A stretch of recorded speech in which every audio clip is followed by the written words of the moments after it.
Hey everyone, this is Interest again. Welcome back to my art series. I'm going to be using this video to explain exactly what I'll be doing in this art challenge. I just got done recording the latest video, and well, as you can probably tell, there was no voice in it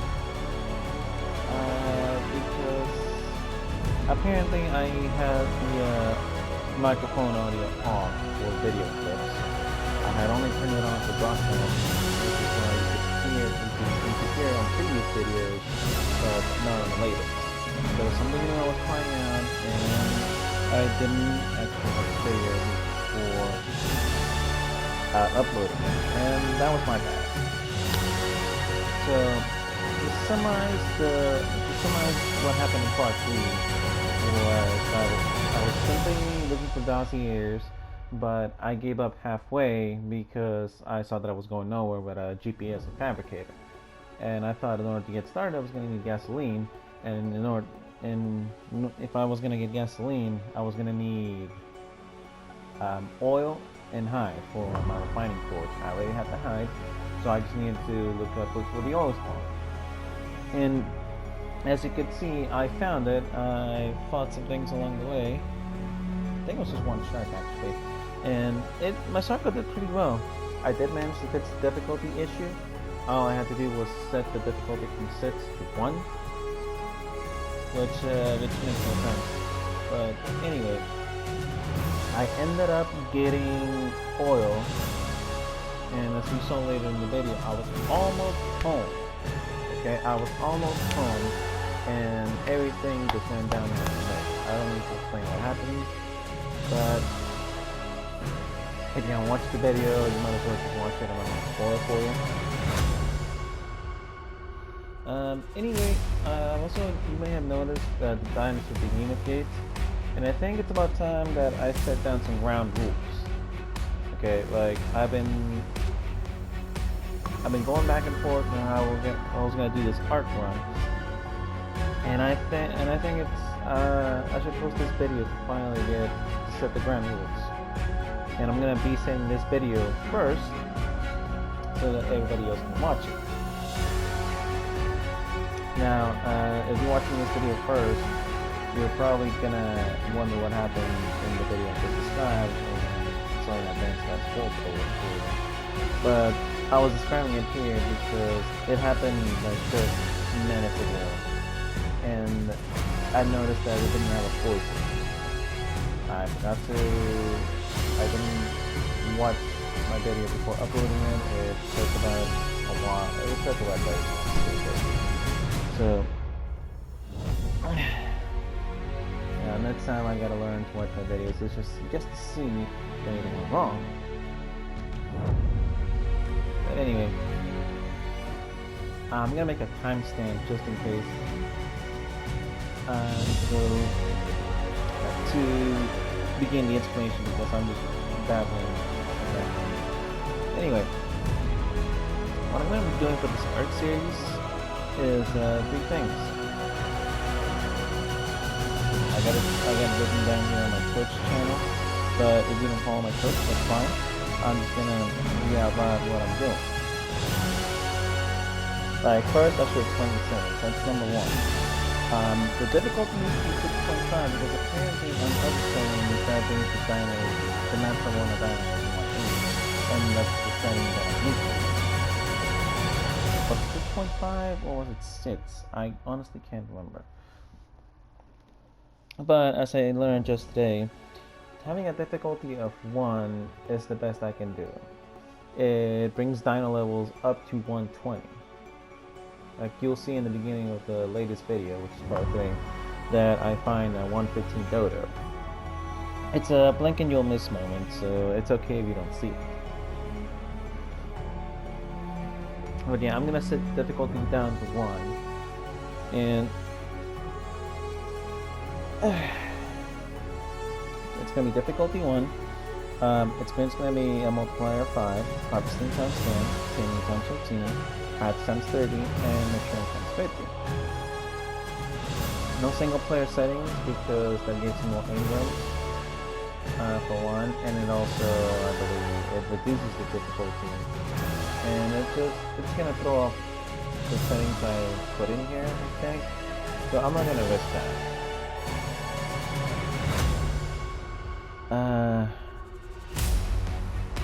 The reason I got hatching and maturing so high is because I'm here in single player. And things are not gonna mature overnight. Like, I can pause the game since it's basically an offline mode.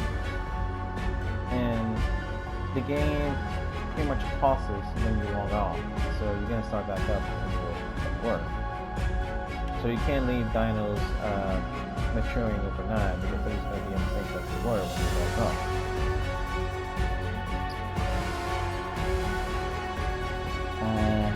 Yes.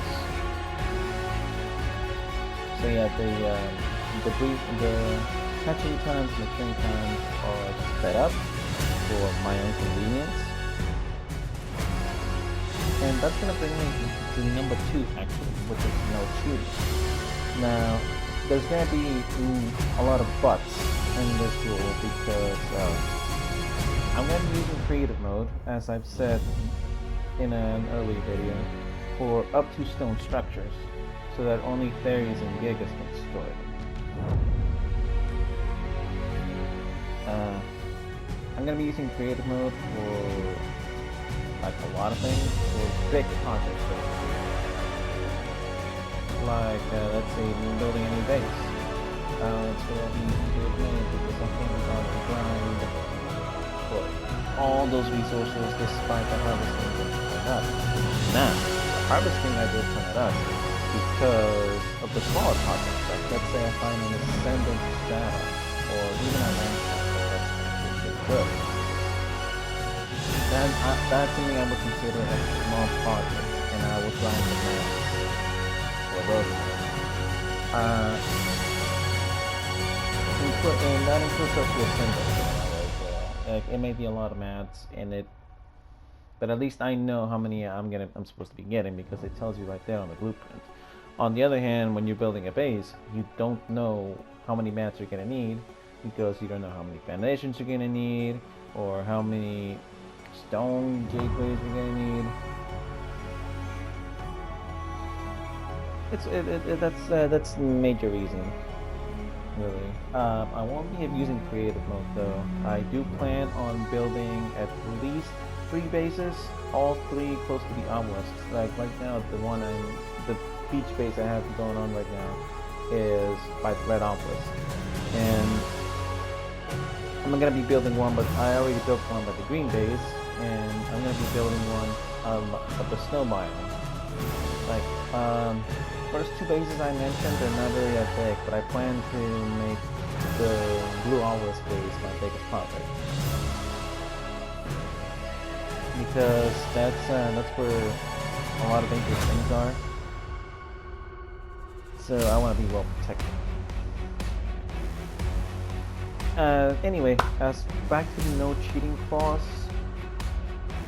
I can't be bothered to grind for things that I want, but for things that I need, like a base. Like that seems like a priority, like a big project. I'm not gonna be bothered farming the mats for it on the grounds that it may take a lot, and I don't know how many mats I'm gonna need. Something like an industrial forge, it may seem like a big project, the resources are hard to get, but that would still be considered a small project in my case, which means I'm going to be farming the mats for an industrial forge. I hope I'm making sense here. And I may be using creative mode to spawn a few things. Well, actually no. I was thinking about using a GPS because, as you may have seen on part 3, I struggle on finding the dossiers with a GPS. But I think actually I'm just gonna work up to a fabricator, make a GPS plan, and start searching the dossiers. So now I have a goal. This is a goal that I have. Instead of just going different stuff to do with technology, I'm gonna make it. Though with the experience modifier, it doesn't really take it. So, in summary, the no cheating includes the no cheating clause makes dev projects at the large rates. And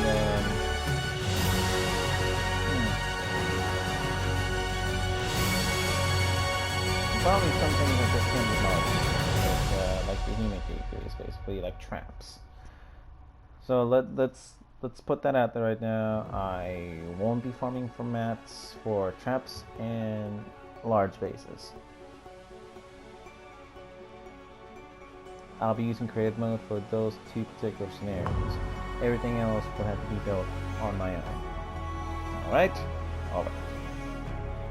Also, I did limit myself to stone structures, which means that if I'm gonna make a metal base, especially a huge metal base, I'm gonna have to farm the metal myself.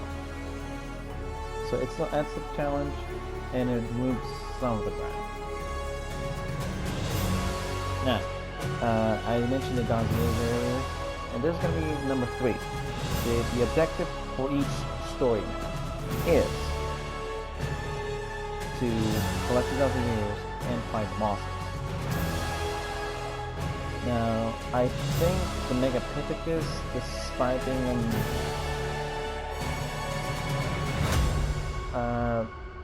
I think the Megapithecus is actually the first boss I can fight, honestly. So, my goal for that would be free Brexus for him and the dragon. However, for the Brood Mother, I'll be switching things up. I'll be breeding Megatheriums. People are probably wondering, hey, so how is that different? I think that other people breed Megatheriums with the Brood Mother. I'm thinking, okay, but what I'm gonna be doing too is that I won't be using just Brexus every single boss that I try. Like I want to throw in a few things in there too.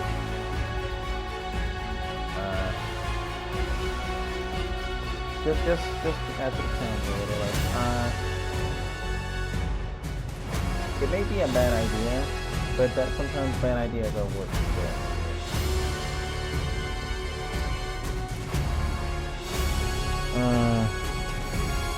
But yeah, number 3 would be collecting Dossiers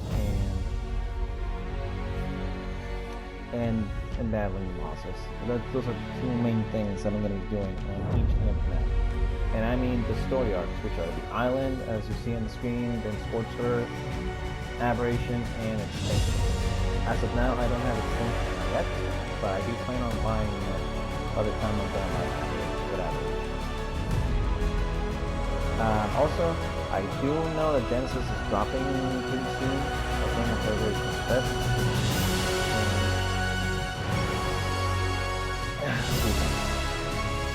And I think that's going to be a story arc too. I haven't really picked up with the new.